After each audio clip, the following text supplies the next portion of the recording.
nama saya Nero Azan. Saya akan menerangkan tentang tajuk perangkap sanggup. Pengenalan, ultraviolet disingkatkan kepada UV merupakan sinaran elektromagnet mempunyai panjang gelombang yang lebih pendek dari cahaya nampak, iaitu antara 200 hingga 400 nm dan bertenaga dari 3 eV hingga 124 eV. Ia dinamakan sedemikian kerana spektrum terdiri dari gelombang elektromagnet dengan frekuensi lebih tinggi berbanding apa yang manusia dikenali sebagai cahaya ungu. Frekuensi ini adalah limunan atau tidak kelihatan pada pandangan manusia, tetapi kelihatan pada sebilangan serangga, reptilia, burung, malah pada kebanyakan buah-buahan, bunga dan bijan kelihatan lebih menyala dalam sinar ini. Ia juga kelihatan secara tidak langsung dengan menyebabkan bahan fluoresen bercahaya dengan bercahaya nampak. Cahaya sinar ini terdapat dalam cahaya matahari yang dihasilkan melalui gerbang elektrik dan cahaya khas seperti cahaya hitam. Ia mampu menyebabkan tidak balas kimia dan menyebabkan bahaya. Banyak bahan bercahaya atau pendoflow. Kebanyakan sinar ultra ungu dikelaskan sebagai pancaran tidak mejen tenaga lebih tinggi pada spektrum sinar ultra ungu dari gelombang cahaya sekitar 10 nm hingga 120 mm. Adalah sinar mejen, tetapi jenis sinar ultra ungu ini pada cahaya matahari disekat oleh oksigen normal pada udara dan tidak sampai ke tanah. Bagaimana keseluruhan spektrum sinar ultra ungu memiliki sebagian ciri sinar mejen dari segi menyebabkan kerosakan lebih banyak pada molekul pada sistem biologi berbanding yang dilihat melalui pemanasan. Saya akan membentangkan tentang sifat gelombang UV.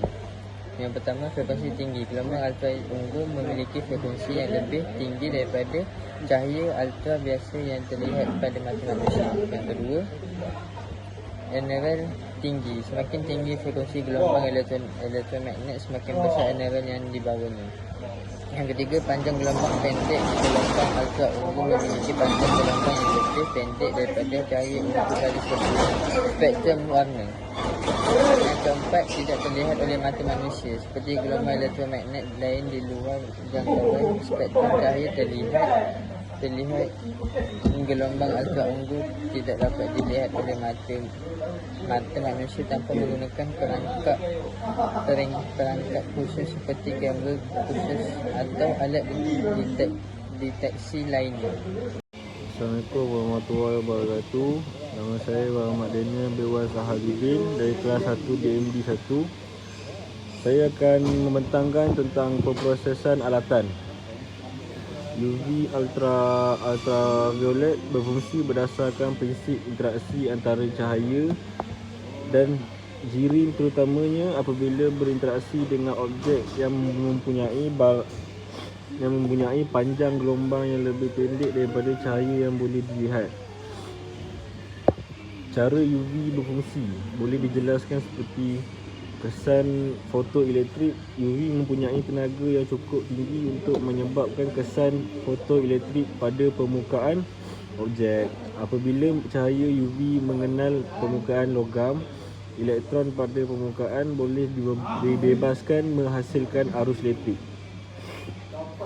Photodiscretion. UV boleh menyebabkan photodiscretion, iaitu pemecahan ikatan kimia dalam molekul.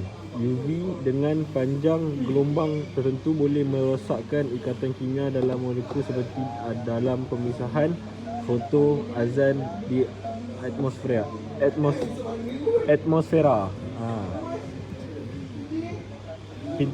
Pinterilan dan pembasmian kuman. UV terutamanya UVC digunakan dalam aplikasi pensterilan dan pembasmian kuman.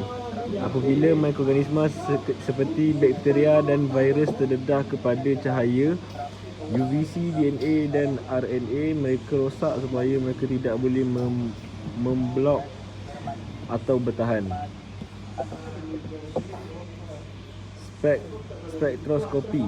UV juga digunakan dalam spektroskopi UV visible, di mana cahaya UV disalurkan melalui sampel kimia untuk mengukur penyerapan atau penghantaran cahaya oleh bahan tersebut. Ia membantu mengenal pasti dan mengukur kepekatan bahan kimia dalam larutan. Fotokimia. Tindak balas kimia boleh Tindak balas kimia boleh dicetuskan oleh sinaran UV kerana tenaga yang mereka ada. Tindak balas kimia tertentu memerlukan cahaya UV seperti pencetus untuk berlaku. Assalamualaikum warahmatullahi wabarakatuh.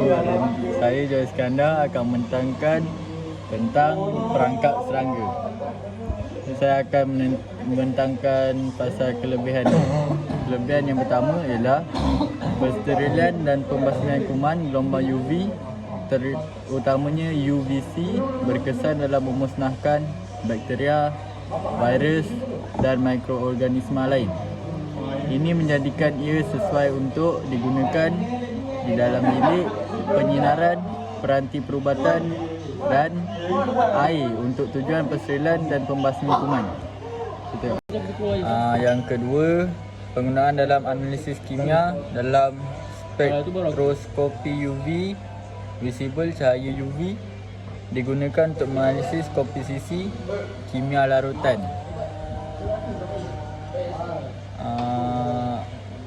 Ia adalah alat penting dalam analisis kualiti dan kuantiti bahan kimia. Yang ketiga, fototerapi gelombang UV, terutamanya UVA dan UVB, digunakan dalam fototerapi untuk merawat beberapa keadaan kulit seperti psoriasis, vitiligo dan dermatitis atopik. Yang keempat, pengawetan makanan dan kimia.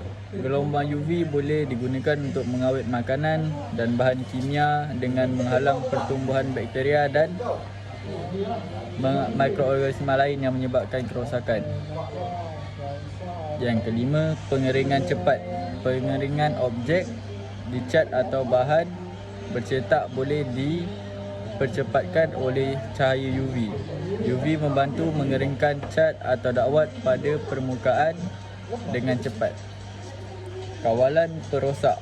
Penggunaan UV dalam perangkap cahaya boleh membantu mengawal dan menarik serangga seperti lalat dan nyamuk untuk mengurangkan populasi perosak. Keburukan UV light. Yang pertama, kanser kulit.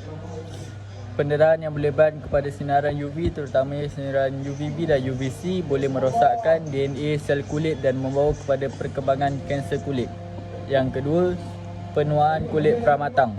Sinaran UV boleh menyebabkan penuaan kulit pramatang termasuk kerutan garis halus dan kulit kering. Yang ketiga, kerosakan mata. Pendedahan langsung pada sinaran UV boleh menyebabkan kerosakan pada kornea, kanta dan retina. Yang keempat, penindasan sistem imun. Sinaran UV boleh menyekat fungsi sistem imun, menjadikan badan lebih mudah terdedah kepada jangkitan dan penyakit. Yang kelima, risiko penuaan kulit semasa perbagan. Terbang pada ketinggian tinggi boleh meningkatkan pendedahan kepada sinaran UV yang berbahaya kerana suasana pelindung lebih nipis. Yang keenam, bahaya sinaran UVC. Sinaran UVC dengan tenaga tertinggi sangat berbahaya pada manusia dan hidupan lain. Pendedahan langsung boleh menyebabkan kulit melecur, kerosakan serius pada mata dan juga kematian sel badan. Baik, seterusnya kesimpulan. Sifat dan panjang gelombang UV ialah sebahagian daripada spektrum elektromagnet dengan panjang gelombang yang lebih pendek daripada cahaya yang boleh dilihat, tetapi lebih panjang daripada sinar X. 3 jenis UV. UV dibahagikan kepada 3 jenis berdasarkan panjang gelombang: UVA, UVB dan UVC. Setiap jenis mempunyai ciri dan kesan yang berbeza terhadap jirim dan organisma. Faedah UV. UV mempunyai beberapa faedah termasuk pensterilan dan pembasmian kuman, penggunaan dalam analisis kimia dan rawatan keadaan kulit tertentu seperti fototerapi. Kemudaratan UV.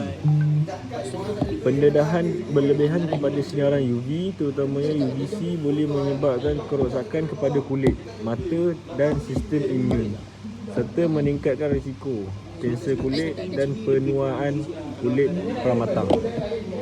Pelindungan adalah penting untuk melindungi diri anda daripada pendedahan UV dengan menggunakan pelindung matahari yang berkesan, memakai pakaian pelindung dan mengelakkan pendedahan kepada matahari pada kemuncaknya.